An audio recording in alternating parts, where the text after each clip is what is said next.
I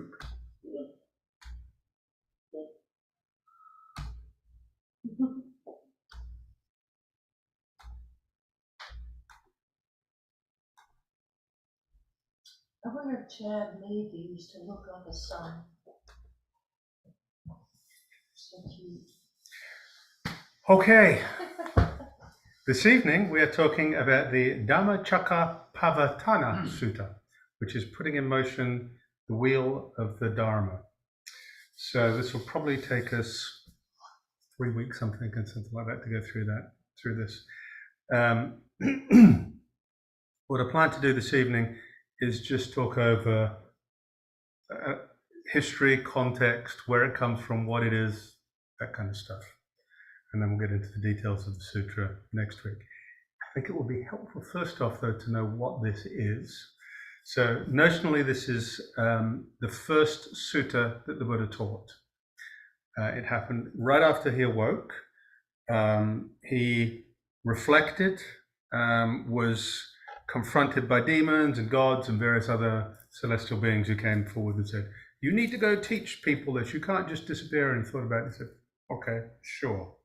So he ended up going back to the 5 mendicants with whom he practiced for a number of years. And the teaching is basically avoid the 2 extremes of sensual indulgence and self-mortification. Avoiding those 2 extremes, I have woken up to the middle way, which is the 4 Noble Truths and the Noble Eightfold Path. And there are 3 turnings of this. There's the fact of this, engaging in the practice of it, and then completing the practice of it. And there's 4 verbs, 1 for each of the 4 Noble Truths. It leads to calm, to insight, and to nibbana. And he said, having completed this practice, I have realized unshakable liberation of the mind. That's the teaching. And then the bhikkhus were delighted. The earth-dwelling devas and so forth all cried, oh, this wonderful teaching, it cannot be stopped. So he's put in motion the wheel of the Dharma, and now it cannot be stopped. And then one of the 5 mendicants, Kondana, becomes a stream enterer. He understands. So then he becomes I think it's Atta Kondana, Kondana who understands. So that's the sutra. Now, there is a link to this. There are a couple of links to this on the website, so please read it sometime. It's only 3 pages long. I have a couple of translations here. It actually comes as much out of the Vinaya as it does out of the suttas. Within the Pali Canon, there are 3 collections of texts. It's called the Tripitaka, the 3 baskets. One of them is the sutras, and it's big. It's like several feet of dense pages. The second one is the Vinaya, which is the monastic code. Actually, let me do another one first. The third one is the Abhidharma, which is more the philosophical teachings, the structure, the theory. As best I can tell, that actually came later and really wasn't something that was developed as a teaching at the time of the Buddha. It was something that was developed afterwards, the codification of his teachings and then an embellishment on the teachings. But there is a rich theoretical and philosophical body of texts there called the Abhidharma. And then the second one is the Vinaya Pitaka, which is the monastic code, the basket of monastic code. And that is all the precepts and all the rules and all the cans and cannots. But really interestingly, it has a whole bunch of stories in it. It's not just rules by any means. It's really interesting stories that talk about why and how the rules arose. And a lot of the stories about how the rules arose are really quite graphic and kind of inappropriate.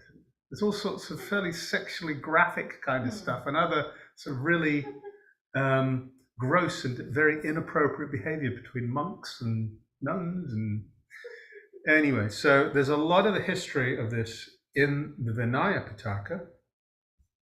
And it is in the Vinaya Pitaka that this is identified as the first teaching. There's actually a lot that, as far as I can tell, there's a lot to suggest that this actually wasn't the first teaching.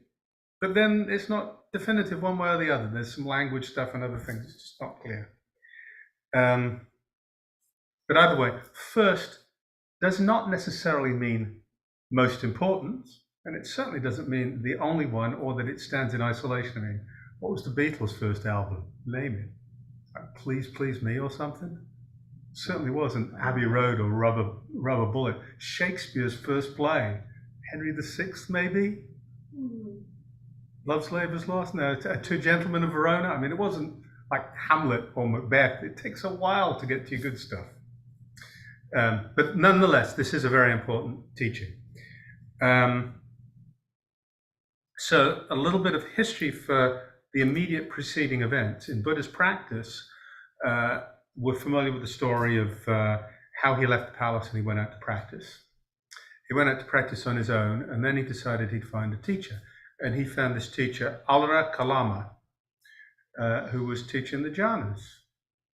For those who aren't familiar with the jhanas, these are these deep meditation states.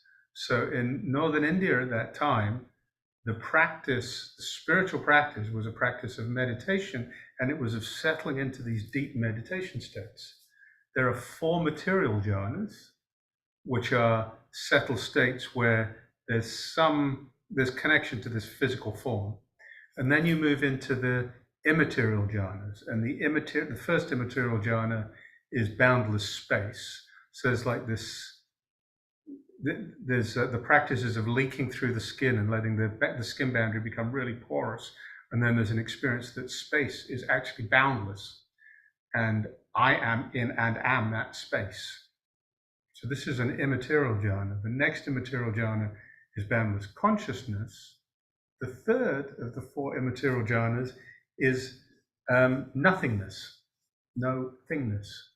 And Alara Kalama was teaching that. That was his practice. Buddha achieved that, and he sat with him for a little while, and Alara Kalama said, "You got it, dude. You and I are co-equal here. Why don't you just kind of share leadership of this Sangha with me?" And Buddha thought, this isn't it. This don't get it. So he went on and he found this guy, Udaka Ramaputta. And Udaka Ramaputta he wasn't just a no-thing guy. He was a neither perception nor non-perception guy, which is the 4th of the immaterial jhanas. So this is like Spinal Tap, turning it up to 11. Everybody else's amps are at 10. Spinal Taps go to 11. Right? So same experience there. He practiced. This became something that Buddha achieved, if you will. It was an experience that he lived in. And Udaka Ramaputta said, "Okay, so let's do this thing together." And he said, "This isn't it either." So then he went off and hung out with these 5 ascetics to see if that could push him into this mental state that was true liberation. That didn't work. So then he left those people, and Sujata, who was a farmer's wife, I think, or farmer's daughter, she fed him some rice water on the riverbank, and that brought his physical form back to where gave him some strength. And he realized that the weakness of the practice of self-mortification was basically that the body was too weak to engage in concentration. So he came back to the extent that he could actually practice again. Then he sat under the trees, saw the morning star, woke up. So he wanted, his first instinct was to go back to each of these 2 teachers in reverse order. They were both dead, so he couldn't go back to them. So he went back to the 5 ascetics, right? And so I think there's a message in here about what his first teaching really would have been, because he was really clearly focused on concentration and concentration practice in his own awakening. And the reason for the middle path seems to me to be that it was conducive. Going too far towards self-gratification, you get engaged in sensual pleasures, you get lost in them. But going towards self-mortification, you lose the strength and the ability to stay in these states. So it was all about creating the ability to develop these really deep concentration states. So,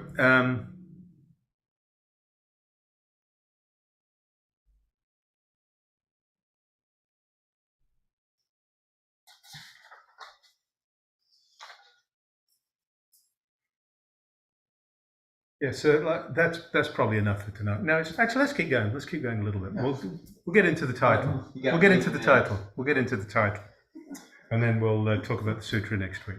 So the title, Dhamma Chakka Pavatana, putting in motion the wheel of the Dharma. The two words I'm going to look at are Dhamma and Chakka. Dhamma is a word that, as you probably all know, it can mean all sorts of different things. So I thought, where on earth does this come from? So I've spent a bit of time running around with this. It comes from a Sanskrit root, which is dur, which means to hold or maintain. Going way back in the Vedic practices, Dharma was the sacrifice to maintain the cosmic order. It was also a word used by kings and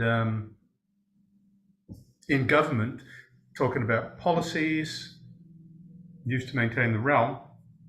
And it's also a word used in social structure, social order and responsibilities. So it's to do as well with the structure of the caste system and maintenance of the caste system and reincarnation in the caste system. So that's the law, is the Vedic code, the kings, the social structure. So Dharma is all about that, going way back.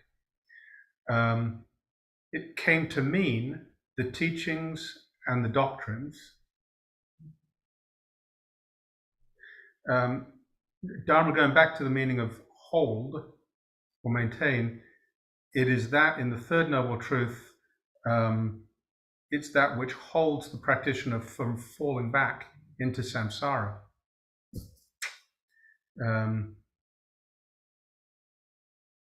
And then it goes on from becoming teachings, and it's both the written teachings and the oral and practical teachings. But it goes on from that to then become something that means physical or mental factor or element. And then it could become a quality or a characteristic. And this is as it shifts more into kind of the Mahayana kind of traditions, these more, well, Dharmakaya is the word I'm going for, which is a word that doesn't show up in the Pali stuff, but it shows up very much in the Mahayana tradition, which is this, the Trikaya, the three bodies, and the ethereal body of Buddha is the Dharmakaya. And there are 32 characteristics of the body, these are dharmas. The Dharmakaya is this kind of ethereal body. So these are factors and characteristics. So it's a really interesting multivalent word. For our purposes, as we're looking at it in the context of the Theravadan tradition and the Pali Canon, it really is more about the teachings, and both the written teachings, which are the sutras we're reading and I'm talking about here, but also the practical teachings and practices. Chakra, right? In Sanskrit, chakra, in Pali, chakra, wheel. So wheel, because it has an axle, so if you think about it, I would expect many of you saying, I get it, the chakras, straight up the middle, the 7 chakras or whatever, colors and circles, and yeah, it's the same thing. So it's got an axle, and then it's got spokes, and then it's got a rim. It's a wheel, and that's what you've got. And in the chakra system, you've got the axle with the 7 colored rings, or however many the different systems, generally the 7. But then there are also 2 channels on the outside of that central channel that can get entangled. But it's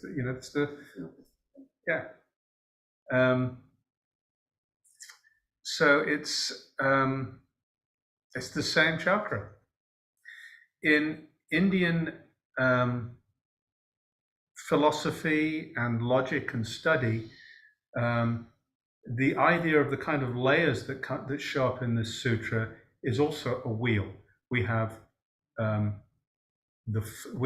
2 clusters, we have the Four Noble Truths, and then we have the three turnings. And in combination, that means there are 12 combined ways of doing this. And that kind of system in the Indian philosophical construct is called a wheel.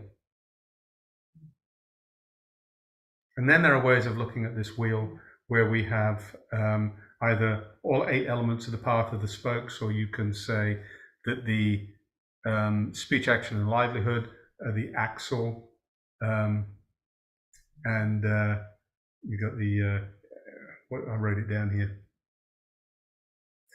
View, thought, and effort are the spokes, which are the training, and then mindfulness and concentration are the rim.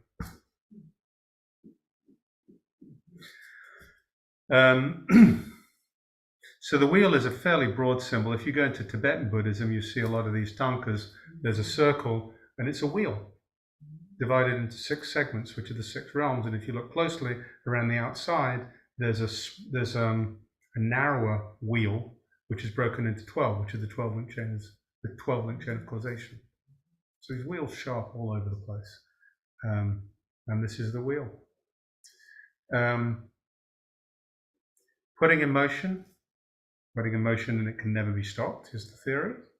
And these are the prayer wheels. If you go to a temple in Tibet or Bhutan or Nepal, you know, you walk around and you spin these wheels. And this watch, by the way, has on the cogs there, it's Om Mani Padme Hum is written. So I wind it up by moving it. So this is doing millions of prayer wheel rotations every year.